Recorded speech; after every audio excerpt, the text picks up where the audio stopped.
What do you do when the ladder you've climbed turns to dust beneath your feet? When the world you built with sweat and sacrifice begins to collapse, quietly, relentlessly, while the voices around you grow silent? This is the place most fear. The moment when the career you've worked so hard to build begins to die.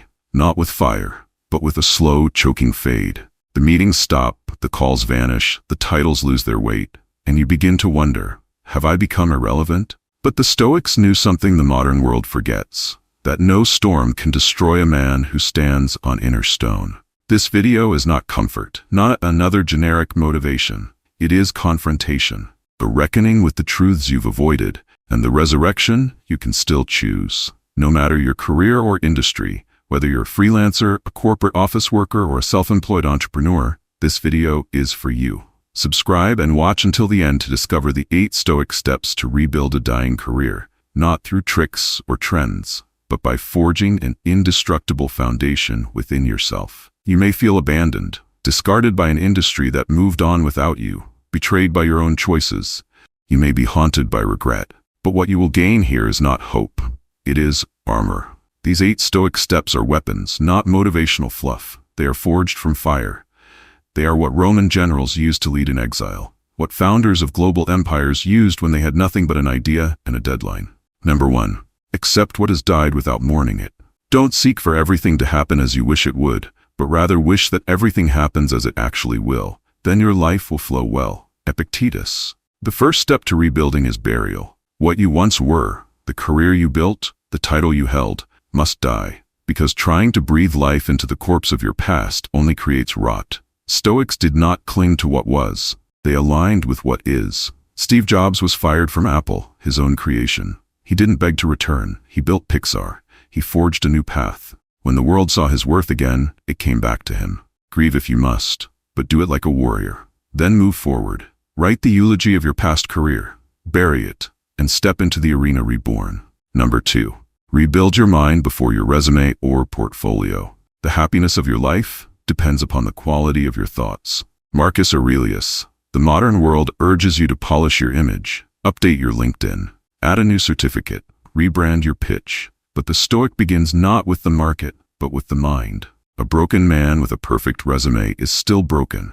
No title, no award, no follower count can cover the cracks of a weak soul. Carl Jung said, "Until you make the unconscious conscious, it will direct your life and you will call it fate." If you've collapsed, something within you allowed it. So, you must become the surgeon of your own thoughts. Study your downfall, not with shame, but with ruthless clarity. What habits sabotaged your growth? What truths did you ignore? What comforts did you mistake for progress?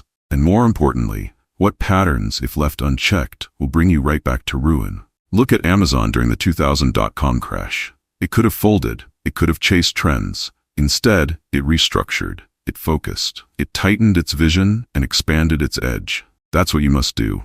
Wake early. Read the classics. Journal with blood ink honesty. Reflect, not to remember, but to rewire. Build a mental fortress that outlasts storms. For what use is a new job title if the same fears rule your decisions? Number 3. Do the work no one else will do. If you want to improve, be content to be thought foolish and stupid. Epictetus. This is where most turn back. Because the mountain path offers no applause, no spotlight, no shortcuts, only silence, only repetition, only the kind of work that others think is beneath them, but that secretly builds empires. When your career collapses, you're given a rare gift: invisibility. No one expects you to win, no one is watching, and so, no one will see you coming. While others chase validation, you build. Quietly, brutally, precisely. Do what others avoid: the dirty work, the unpaid tasks, the long, sleepless nights that sharpen your edge. Walt Disney was fired from a newspaper job for lacking creativity. He drew cartoons in garages. He borrowed money he couldn't repay. He was bankrupt multiple times before he became a myth. He didn't complain. He kept drawing. Frame by frame. Every empire you admire, Adidas born from war rubble, HP born from a garage during the Great Depression, was not born in celebration. It was born in the dark. The Stoic does not look for ease. He looks for edge. You must become that edge. Relearn your craft like you're holding a sword for the first time. Clean your tools. Practice when no one watches. Do it wrong until you do it right. Bleed in private, and when the doors of opportunity open again, you will not knock. You will break them. Number 4. Serve without needing praise. Waste no more time arguing what a good man should be. B1. Marcus Aurelius. The world is addicted to recognition, to likes, to trophies, to claps. But the Stoic does not perform. He serves, because the mission matters more than the medal. If you rebuild your career with ego as your architect, it will crumble again, faster, harder, uglier. The Stoic seeks no spotlight. He finds strength in shadows. He serves clients that cannot pay. He mentors those who cannot repay. He solves problems for their own sake, not for credit, not for fame, but because the act is noble. Tesla did not rise because it was glamorous. It rose because Elon Musk spent nights in factories, because the mission outlived his pride. Toyota did not dominate because of marketing campaigns, but because of Kaizen, continuous, thankless, meticulous improvement. You must adopt the same. Over-deliver, without being asked. Work harder, without being seen. Let your excellence speak when your voice is silent. Serve with no audience, and you will become unstoppable in front of one. If you've stayed this far, if you feel this fire burning in your chest, you are already part of a different tribe. Not of spectators, but of warriors. Subscribe, like, not for algorithms, but for alignment. We are building something sacred here. Something built not on trends, but on timeless truth. This is where men are reforged. Number 5. Burn the bridge backwards. No man is free who is not master of himself. Epictetus. This is where most fail, not because they are weak, but because they leave the exit door open. They keep one foot in the old life, one hand on the past, waiting for rescue, waiting for comfort. The Stoic waits for no one. He does not revisit the ashes hoping they'll reassemble themselves into fire. He burns the bridge, not out of hatred, but out of clarity, because to rise again, you must commit so fully that retreat becomes impossible. Look at Airbnb. Mocked, laughed at, dismissed by investors. They sold cereal boxes to stay alive. They didn't pivot back to safety. They pivoted forward into purpose. Coca-Cola reinvented itself after failure, not by crawling back, but by charging ahead with reinvention as its creed. If you want to rebuild your career, you must let your former self starve. Close the tabs. Stop chasing old titles. Say no to the offers that feel familiar but lead nowhere. Choose the harder path, not for punishment but for purification. This is your fire. Walk into it. Come out the other side, unrecognizable, unbreakable, reborn. But even when all 5 steps are taken, the journey is not finished. Because rebuilding isn't about recovering what was lost. It's about becoming someone who no longer needs what was lost. The Stoic does not patch a crumbling wall. He tears it down, and he rebuilds, stone by stone, something immortal. You now stand at the edge of that foundation. Ask yourself, if I am no longer chasing a title, what am I building? If my success will not be defined by applause, what will it be defined by? If my worth is no longer measured by paychecks or praise, how will I measure it? Because in truth, the man who emerges from ruin is no longer the man who built it. He's something else, a forge, a force, a philosophy wrapped in flesh. You will find yourself alone often on this path. But that is the nature of greatness. Storms will follow you, but you are no longer wet wood. You are stone. The world may offer you comfort again, recognition again, but you will take only what aligns with your higher self. You will no longer be seduced by old rewards. You will no longer chase titles, because now you carry something greater, fire in the soul, and iron in the bones. Number 6, build a reputation that can't be stolen.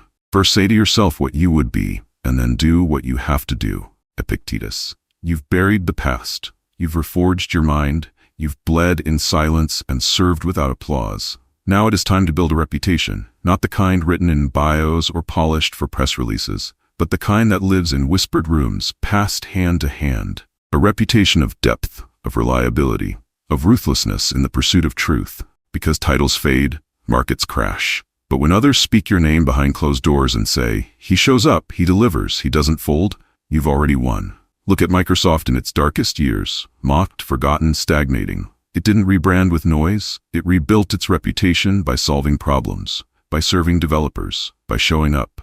Now it commands empires again. That's what you must do. Every email, every project, every sentence. Treat it like stone carved for the ages. Because the Stoic knows this, honor is not declared, it is built, quietly, daily, without fail. Number 7, even if you stand alone.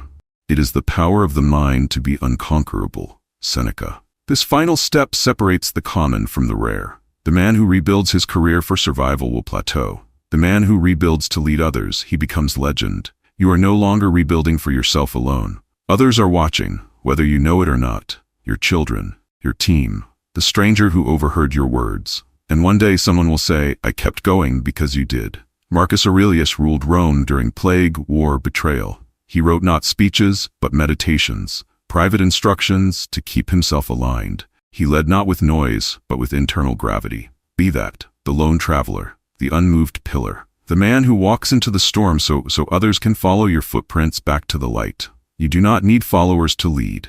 You need only conviction, and a torch lit by virtue. Number 8. Make the fall part of your legend. Difficulties show men what they are. Epictetus. Most people edit their failures out of the story. They hide the layoffs, they bury the bankruptcy, they pretend the silence never happened, but the Stoic does not erase the fall. He immortalizes it. He carves it into his monument, because nothing inspires more than a man who was broken and chose not to stay that way. Nike was once Blue Ribbon Sports, selling sneakers from the trunk of a car. Toyota was nearly wiped out by global war and scarcity. Even Netflix was offered to Blockbuster for pennies, rejected, dismissed, laughed at, and yet, those who rose did not hide the fall. They built upon it. Your career collapse is not a shame to erase. It is the very fire that tempers your legend. Own your fall. Speak it aloud. Let it become the proof that you were tested and not found wanting. Because in the end, no one remembers those who never struggled. We remember those who made the struggle sacred. Now the world may still look the same around you. The same desk, the same struggle, the same doubts. But you are no longer the same. You have stood in the ruins. You have faced the silence.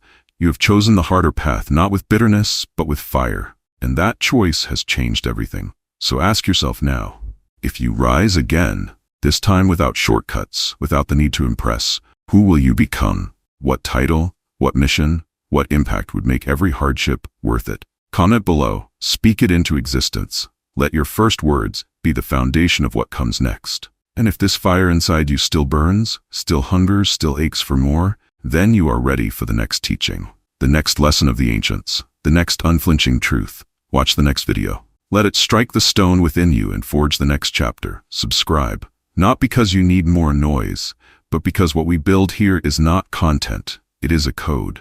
And once it's in you, you never fall the same way again. You rise stronger, you rise stoic, you rise eternal.